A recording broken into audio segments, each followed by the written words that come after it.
அல்லாஹ் நம்மிடம் எதிர்பார்ப்பது என்ன தெரியுமா? அல்லாஹ் நம்மிடம் ஒரு மூமினாக முஸ்லிமாக நம்மிடம் செய்துள்ள உடன்படிக்கை என்ன தெரியுமா? அல்லாஹ் ரப்பல் ஆலமீன் திருக்குர்ஆனில் சொல்கிறான், இன்னல்லாஹ் அஸ்தரா மினல் முஃமினீன அன்ஃபுஸஹும் வ அம்வாலஹும்.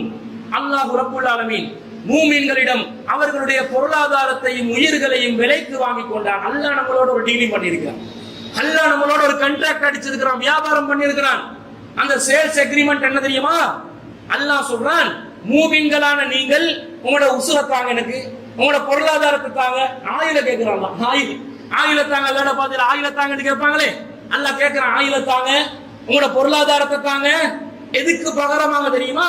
பி அன்னலஹுமுல் ஜன்னா, உங்களுக்கு நான் சொர்க்கத்தை தாரேன். நீங்க பொருளாதாரத்தை தாங்க, உங்களோட உயிரை தாங்க, நான் சொர்க்கம். டீலிங் எப்படி நல்லமா? அல்லாஹ் கேட்கிறான். அல்லாஹ்வோட நம்ம ஒப்பந்தம் செஞ்சிருக்கிறோம், வியாபாரம் பண்ணி இருக்கிறோம். இந்த ஒப்பந்தம், இந்த வியாபாரம் நமக்கு நினைவு இருக்குதா? இந்த வியாபாரத்துல நாங்க ஈடுபடுறோமா? அல்லாஹ் சொல்றான், யுகாத்திலூன ஃபீ ஸபீலில்லாஹி ஃபயக்துலூன்.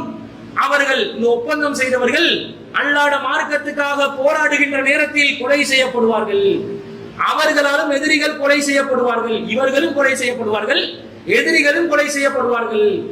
இது ஒரு அல்லாஹ் தஆலா ஒரு ஆட்சி அமைச்சு ஒரு அதிகாரத்தை தந்து இந்த மார்க்கத்தை நிலைநாட்டுறதுக்காக, இஸ்லாமிய நாட்டை பாதுகாக்கிறதுக்காக எதிரிகளோடு போர் செய்யக்கூடிய ஒரு நிலை வந்தா இப்படியும் செய்வார்கள். அல்லாஹ் சொல்லிட்டு, வஅதன் அலைஹி ஹக்கன் ஃபித் தௌராத்தி வல் இன்ஜீல். இது இன்னைக்கு நேத்து கொடுத்த வாக்குறுதி அல்ல. இந்த வாதா ஹக்கம் ஃபித் தௌராத்தி வல் இன்ஜீல். தௌராத்திலையும் இது வாதா பண்ணியிருக்கிறான், இன்ஜீலையும் அல்லாஹ் வாதா பண்ணியிருக்கிறான் என்றான். அல்லாஹ்வுடைய மார்க்கத்துக்காக தியாகம் செய்வது, அல்லாஹ்வுடைய மார்க்கத்துக்காக நாங்கள் பாடுபடுவது முன் சென்ற வேதங்களில் கூட அல்லாஹ்வினால் வாக்களிக்கப்பட்ட ஒன்று. அல்லாஹ் சொல்றான், வல் குர்ஆன், குர்ஆனிலும் நான் வாதாவாக கொடுத்திருக்கிறேன். அப்ப சொர்க்கம் உங்களுக்கு வேண்டுமெண்டா, எனக்கு வேண்டுமெண்டா வீட்டுல கிடந்தா சரியா?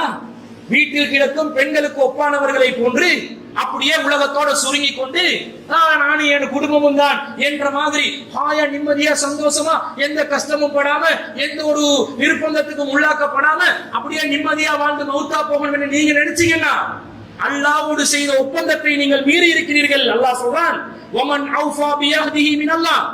யார் அல்லாஹ்வுடன் செய்த ஒப்பந்தத்தை நிறைவேற்றுகிறார்களோ ஃபஸ்தப்ஷிரு பிபாயிக்கும் அல்லதி பாயத்தும் பிஹி. அவர்கள் செய்த இந்த வியாபாரத்திலே மகிழ்ச்சி அடையட்டும். அல்லாஹ் சொல்றான், சந்தோஷம், ஹாப்பியா வியாபாரம் பண்ணு. வியாபாரம் பண்றோம், நல்ல ப்ராஃபிட் ஒன்று கிடைத்தா 32 பல்லு விரியுமா இல்லையா? அப்படி சந்தோஷப்படுறோமா இல்லையா? பட்டுருச்சுடா, ஒரு சான்ஸ் உண்டு, அப்படி பல்கா ஒரு அமௌண்ட் வந்து கிடைக்க போகுதுடா, ஒரு ஃபிளாட் ஒன்று எடுக்கலாம்டா, அபார்ட்மெண்ட் ஒன்று எடுக்கலாம்டா, ஒரு வாகனத்தை வாங்கலாம்டா என்று மனசு சொல்லுமா? அப்ப பல்லு விரிக்கிறீங்களே, இந்த சந்தோஷம் எதிர வரணும். அல்லாஹ்வுடைய மார்க்கத்துக்காக வேண்டி தியாகம் செய்கின்ற இந்த ஒப்பந்தத்தை நிறைவேற்றுவதில் வர வேண்டும். அல்லாஹ் சொல்றான், ஃபஸ்தப்ஷிரு, நீங்கள் மகிழ்ச்சி அடையுங்கள், பிபாயிக்கும், உங்களுடைய வியாபாரத்தில், அல்லதி பாயத்தும் பிஹி, நீங்கள் செய்த வியாபாரத்திலே மகிழ்ச்சி அடையுங்கள். வதாலிக ஹுவல் ஃபௌசுல் அலீம், இதுதான் மகத்தான வெற்றி என்று அல்லாஹ் சொல்றான். எப்படி எல்லாம் அல்லாஹ் வசனத்தை இறக்கி சொல்றான்னு பாருங்க, எப்படி எல்லாம் அல்லாஹ் நினைவுபடுத்துறான்னு பாருங்க, எப்படி எல்லாம் இந்த மார்க்கத்துக்காக கஷ்டப்படுங்கன்னு அல்லாஹ் சொல்றான்னு பாருங்க.